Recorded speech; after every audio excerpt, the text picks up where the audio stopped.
My IVF cycle has failed. I don't understand anything. Many people come to us and this is their question. They are concerned, they are confused, they are going little mentally crazy because उनको समझ नहीं आ रहा है IVF क्यों fail हुआ. Let's try and understand this. So IVF एक scientific process है जिसमें हम eggs को, sperms को fertilize करते हैं फिर uterus पे transfer करते हैं.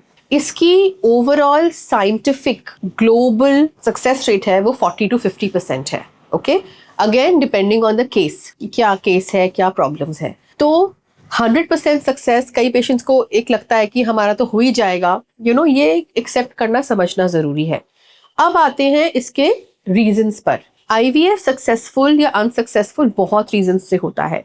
सबसे इंपॉर्टेंट होता है sperm quality, egg quality. Sperms में क्या काउंट है, मोटिलिटी है, मॉर्फोलॉजी है, वॉल्यूम है, कोई इन्फेक्शन तो नहीं है. एग्स, फीमेल एज क्या है, हार्मोन्स कैसे हैं, क्वालिटी कैसी है, क्वांटिटी कैसी है, पीरियड्स कैसे हैं. यूट्रस लाइनिंग कैसी है, थिकनेस कैसी है, मॉर्फोलॉजी कैसी है, कोई पॉलिप्स तो नहीं है, कोई फाइब्रॉइड्स तो नहीं है, कोई इन्फेक्शन तो नहीं है. There are a lot of things which are there which need to be investigated, which is the reason. तो अगर आईवीएफ फेल हुआ है उसको समझना, अपने डॉक्टर को जाके समझना उनसे कि क्यों हुआ, क्या आपको लग रहा है, मेरी बॉडी से क्या आपको साइंस मिल रहे हैं, ये बहुत इंपॉर्टेंट है. How were my eggs? How were my embryos? How were the sperms? What do you think went wrong?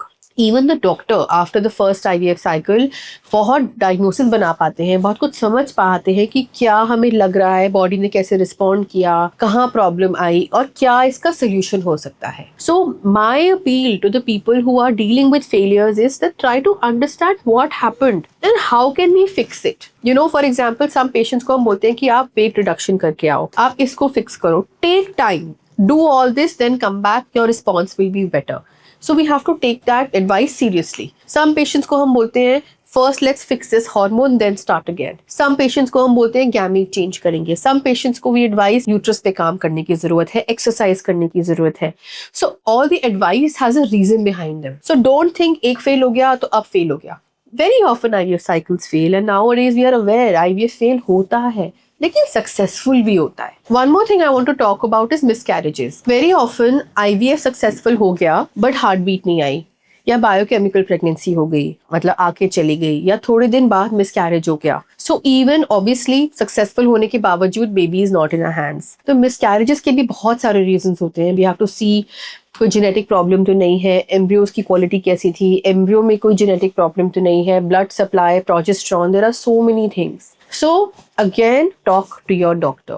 Get to the diagnosis. Understand why it's happening. Don't think IVF fail हो रहा है या miscarriages हो रहे हैं. It is the end of the tunnel. It is the end of the road for me. There is always, always, always a solution and there is hope. So if you have a desire to have a baby, we are there for you and it is possible.